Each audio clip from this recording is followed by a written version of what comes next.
Ravi loves doing this, like to the point. I think I've seen it in some of your videos. Wow. Action. Welcome it. Why am I? This is your show, so It's everyone's show. Oh, it's everyone's show. It's a collaboration. It's James, Ravi, and Tej, and Tech Talk. Nice. James, Ravi, Tej show. Nice. I'm glad we got. Okay, cool. Welcome to the Tej, I Ravi, think his full name's Tej Talk. I keep calling him Tej Talks. It's your surname, right? Ain't no Talk. singing Tej Talks Talks. is my. So after that slick introduction, wow. So what's the purpose of today? I don't know. Fuck if I know. We've Cool. just been chatting on Instagram, Sliding in my DMs. being like, you know, why don't we sort of get together and have a little chit chat and something like that. I think quite. Ravi slides into everybody's DMs. Oh, I okay. hate to burst your bubble, but he does I'm a a bit lot of a slider. Does a lot of like a tiny DM slide. Well, I think it's really cool that, you know, you're talking to a lot of interesting people in property, and who more interesting than Mr. James Trickett? Of Ravi course. Vicari, I mean, look at him. I need to introduce you to my son. Sam! I mean, something was lost in the genes here. A couple of things. All the pigment was just gone. Grew up in the dark. I was born in the dark. Okay, so these videos are going to be talking about everything property, Mm-hmm. business, mindset, waistcoats, Yeah. tattoos, Umbi, which we'll get to why that's the real name of this pattern, not Paisley, if anyone is looking. Very true. And shirts with two buttons undone. So, I could go 3. I mean, go Chelsea boy, go Chelsea boy. Bam, Whoa, bam, oh, damn, bam, that's a lot of hair. bam. Okay, I didn't expect that much hair. Yeah. Sorry, I mean, man. I got less hair than you, man. Yeah, same. Yeah, but Philip shave, I got. Damn. keep on the old. Zoom, zoom. And watches. Yeah, I I didn't wear a stuck it watch on my today. head. You've got big watches on today. Whoa, I bought all of them for the shows. Probably better make an effort. You know? Property we investor can't- money, eh? Look at me, my little t-shirt. Okay. His is, It's all from plastic, by the overdraft. way. It's okay. All borrowed, all overdraft. Good Don't guys, worry. good His actually says Brolex on it. If you read Brolex. the little Trolex. Trolex. Wow. Okay. So Tej, talk us through Oh, your start in property so far. How long you've been doing it? What you've been up to? Absolutely. Good things, bad things. Hit us with the So I got into recruitment because I wanted a job that would kind of give me what I put into it, right? The hours you put in, you get out in money and happiness, allegedly. After a while, I kept watching grand designs, you know, amazing spaces, you know, loved it. I was like, wow, I love interior design, love houses, love building things. And I love The Sims and various other video games where you build stuff, right? And this is kind of you thinking, oh, that's got a property. But I thought, why am I not in property? You know what, I need money for this. Let me not even think about property. Let me just do recruitment, build money, savings, typical Indian, spend no money, you know, just build up a pot, as you know, Ravi. No, I don't think he's Indian because he just spends it like it's water. so I'm pre-Ravi right now. And then I was listening to the Progressive Property podcast. Yeah. Peter Jones on it. And then listened to that. I went to some event in London, Excel landlord show. Went to one of their events, free book. And I was like, oh, wicked, saving £5. Give me the book, let me leave early. I've got the book, and there's a free ticket to the masterclass worth £2,000. I was like, whatever, never won anything in my life. Got home. There's a ticket! It's like Willy Wonka. I was like, what? So, went to the masterclass, kind of came out of it, had a huge network, and I thought, this is a sign from the gods that I should do property now. And this was like May last year, I think. So, it was quite a while. Left it, didn't necessarily have a direction or kind of idea of what I wanted to do. I know I didn't want to do SA, didn't want to do rent to rent, but I wanted to own things and have assets. This whole legacy thing, we should talk about this later because I don't really get it. Maybe you guys can convince me having a legacy is good or bad. I don't know. So anyways, Having a legacy or joining legacy? having a legacy, as in when you die, having something that lives on. You know, people always, I want to leave a legacy. I want, like, when I go, people to remember me and stuff. I don't really I'm dead though. I'm like... Man's dead. Yeah, I'm dead. So I'm kind of like, do I want to be... I don't know, because I'm not going to feel the kind of... You know, when you're alive and you have a brand, you have something, you can see the effects of it, people talk to you, but when you're dead, you can't. But that's another discussion. So I left that for a while, looked at some properties in Birmingham, kind of... To be honest, I don't know what I did in that period and why it's taken me this long to get a property. I was viewing, I was doing things, I was putting myself in the right place... But it just nothing happened. Did you have anyone to like mentor you or coach you? So my really good friend Aaron Dew, who's also on Facebook and does videos and podcasts as well, he kind of mentored me. Sunny Mahal mentored me for a while as well. It was very casual. It wasn't like a pay my money mentor me. It was like, we're friends, we're going to help you out. So I definitely had that, but... How many offers were you putting out during that time? Because when we sort of, whether it's coach people or advise people around property, we always say, right, what's your metrics? What are your accounts as well? And they said, 40 offers, you get your first one. That's the metric. Okay. So when I hit 40 offers, and I was like, it's all rejected. Keep going. End of the world, 40 offers. 50 offers, all rejected. I'm like, oh man, I'm wasting my time. 60 offers. Oh my god, this shit does not work. And I was like, well, I've got no other option to carry it. And then the 63rd one got accepted. So I know how hard it is. I mean, it's, And I think to answer your question, I can't even remember. And that shows you how little that I had going on. And I honestly, I can't even remember what I was... I think I was probably focusing on my recruitment business, building the Tesla brand, building the podcast, and slowly doing property. But for some reason, I didn't go straight into it, which is weird of me. I honestly, it's like a blur. I don't know what I did in that time, which is weird. I can't even explain. I need to have some deep meditation about what I did. And it sounds really... we both meditate, so we don't think it's wanky. It's fine. I love it. I did at one point. I didn't realise how useful it was. Yeah, and I was like, this is good. So then, I kind of did that. I had an offer accepted in early December through a sourcer, so not really, I can't say I had X many offers beforehand. It was just one offer accepted. At the end of the day, it's getting a deal done. It's getting a You've deal. got to pay a fee to get it done, you do it, right? If it stacks with it, it stacks. It was 18 grand for a house in Wales. That would have revalued it about 85 on a good day, probably 70, 75 in the current conditions. It was full of books. When I say full of books, to get upstairs, I actually had to swim through books. I was doing the Running Man on books. No way. And I was thinking, these must be worth money. I was trying to see if there's any classic ones, but it wasn't. Covered in books. Couldn't see the walls, couldn't see anything. So got the surveyor in, and it turns out there was a half a metre of subsidence in terms of, he said literally it was a slide under the books, one wall was half a metre down, another one was half above it. And he was like, it's going to cost you a lot of money to fix it. And I kind of said to the sourcer, and I was like, well, we're not getting involved in this, sort it out, I'm done, give my sourcing feedback, see you later, on to the next. And it worked out, it was fine. But I guess that's a learning experience, right? Get a survey done. It wasn't expensive, it was 350 quid, which is in Wales, right, so it's cheap. And it showed that, and it allowed me to be whoa, I'm not getting involved in this. I'm not underpinning a house in Wales where the foundations are already a bit shit anyway. To put out that, same sourcer, Sean Forsey, who you might see on Facebook, is now found me the current deal I have. And in between that, I've been viewing things in Birmingham. I've got offers out at the moment. I'm seeing some properties on Saturday. I'm kind of picking things up a bit more now. I couldn't give you the metrics, but I'm going to track them. Nice. That's a good... Well, I can give you an offer calendar as well. So that'd that'd be awesome. Tracking all those as well. It's that is what the first thing we get everyone to fill in. What have you been doing?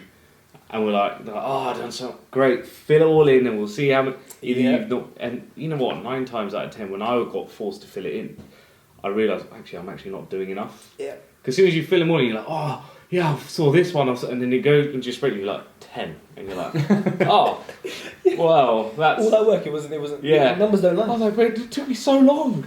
Same thing in the gym and with dieting. Yeah. If you don't track what you're eating and what you're lifting, you think you go to the gym, I had a really hard workout. You look at the numbers, actually pretty average. And then you look at the fridge and you go, actually, I ate healthy. No, you ate one healthy thing and the rest was shit. No, classic, numbers don't lie. I'm with you, boys. That's a top tip for everyone listening. It's easy to do. Get an Excel spreadsheet as well. Just KPIs, just fill it in.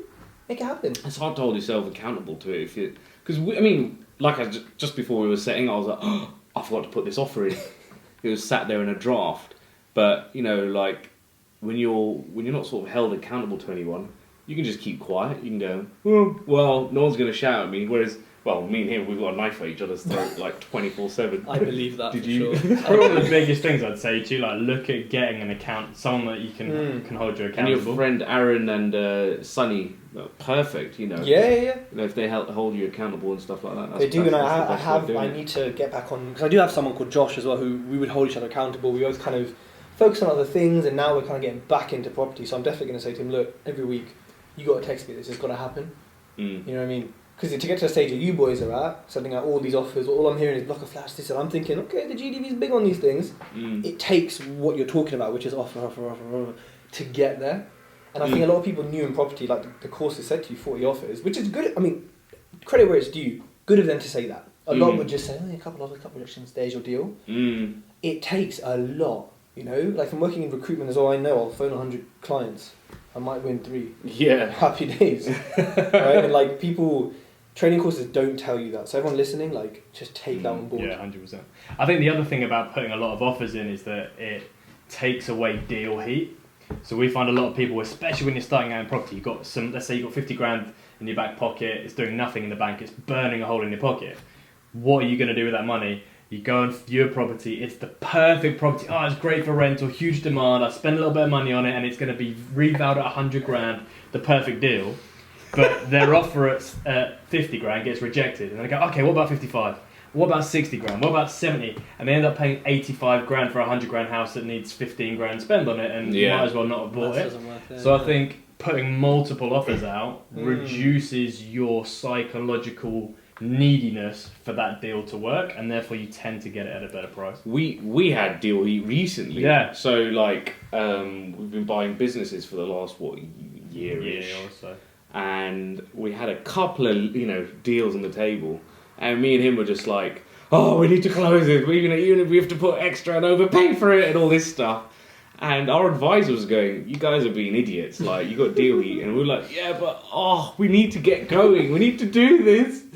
And now I've got the amount of inquiries like we get. It's just ridiculous. And like, someone goes, oh, I want this. And I go, good for you.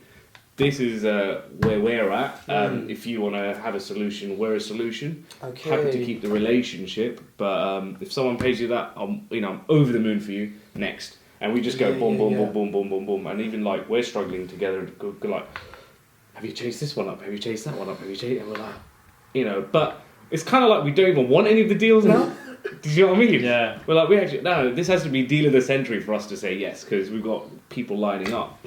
And obviously you understand that from recruitment, like lead gen is key. And but it's not easy at all. To get what you've got, you have to maybe take some bad deals, maybe accidentally overpay, maybe kind of do things. Oh yeah, I've lost money on deals. Yeah, we've struggled through a couple as well. Yeah. Which one we're actually about to make a shitload on. Well, that turned around. Don't jinx it, yeah. Don't jinx it. Like, we do know a couple of. We'd rather not talk about that on camera. Yeah. Because there are a few people that... That's an interesting deal. That's a deal for another day. I won't push. But yeah, 100%. Like the more sources of deals that you have, and the higher the volume of deals that you got, you're going to end up with way better properties. And I think that's the advantage of sourcing agents. So if you don't have the time, or you are light on deal flow, then just pay a fee and get them to bring some decent stock. And that's what I didn't do actually. Remembering with that first deal, I was kind of like, let's see how it works out. Let's see if we get rental. Let's just see what happens. But actually, it could have taken 3 months to be in conveyancing. It could have taken 3 months to do refurb. I could have waited 6 months on one deal to then be like, oh, actually, Wales is a good area. Let me invest. But actually, I should have thought. Like, things rent everywhere. I should have put up dummy ads, which I do now, and I did, which gave me crazy responses. I should have done more research. I should have networked. I should have visited. I should have done things that would have given me the fundamentals I know to say, I've got one, give me 4 more. But I was just like, I've got one, let me see how it goes, because Wales is like a big village and stuff. But now I've learned actually it isn't. There's only sheep there. Yeah. Well, I've got a selfie with sheep, so there's definitely not a sheep there. It's a beautiful place. Don't get me wrong, but like, when you come from London, you go there and you see like a place which has literally like 200 houses. Yeah. And you think, who's gonna live here? Yeah. Like, it's weird. Like I'm used to living on top of each other in like London. Yeah. So it was kind of unusual for me. So that's advice again. That's Southall, bro. Listen, don't fire shots at Southall. The most densely populated legal landlords. So true. No, I'm just kidding. I'm not. Wembley's next. That's where I'm from. So sorry. Yes, that's true. That is true about Southall. Moving on from Southall. Yes. So that's me. That's how I started. Awesome. That's my kind of journey so far. There's obviously lots of challenges and learnings that kind of came, throughout it, that I kind of post on Facebook regularly and talk on the podcast about, but it's one of these things where, like, I think once you have that first deal, it opens up a marketing perspective or tool for you, because people are watching you, seeing what you're doing, seeing you're active, but they don't believe you're, I like to call it like an adult yet. Because you see him on a podcast, you see him on the videos, but it's like, he hasn't got a property. Can he do this thing? Can he take it from start to finish? Once people see that, I think an advice to anyone, don't rush into your first deal, but don't wait forever for it. When you get it, it's going to open up doors that people are like, okay, cool, you can do it. Cool, here's the money. You know, which before, would you give your money to someone who's never done a property before? The courses say, yeah, they will, but... we've had they people that potentially have will, done it from pretty much nothing. I had to do that. Yeah, same here. But I met the guy on a course, and he was like an he's a Max Factor search. He did like facial reconstruction. Oh, Max facial, Max big face, word. yeah. I kept calling it Max. He goes, no, not the makeup. I was like, whatever, bruv. You're rich. I don't give a fuck. Like, do you want to invest in these deals? But I didn't know what I was doing, and I gave him 80% of the profits on my first deal. And he said, look, you've got a date, and I said, oh, can I come back to you tomorrow? And he goes, no. He's like, you tell me now. I was like, this guy's rude. And then I was like, oh, he goes, I'll have the money in your bank account tomorrow. So there's 3 deals I had. He goes, I'll give you money for all 3 of them. And then, obviously, when I called up on Monday, one of them fell out. That was already sold. So we did first two deals, and he took 80% of the profit. Ruthless! Great deal for him. I found it, renovated it, we flipped them on. But I made a bit of money out of it. And you got 2 properties under your name to say I flipped them. Yeah, no one cares that someone took 80%. They care that you do the hard work. Yeah. So you win. He has more money, but you win in terms of pushing yourself. Yeah, and that's the thing. So you sort of do it like with whatever it is. And I think a lot of people go, oh, I need to see the proof before I do it. And we had this chat as well. Like, we're part of like this business network, and there are some guys, and there's a lot of evidence backing it, but they look poor as like shit. And we're like, they got the most money. Like, I'm like, how are you slamming out 3 deals a week?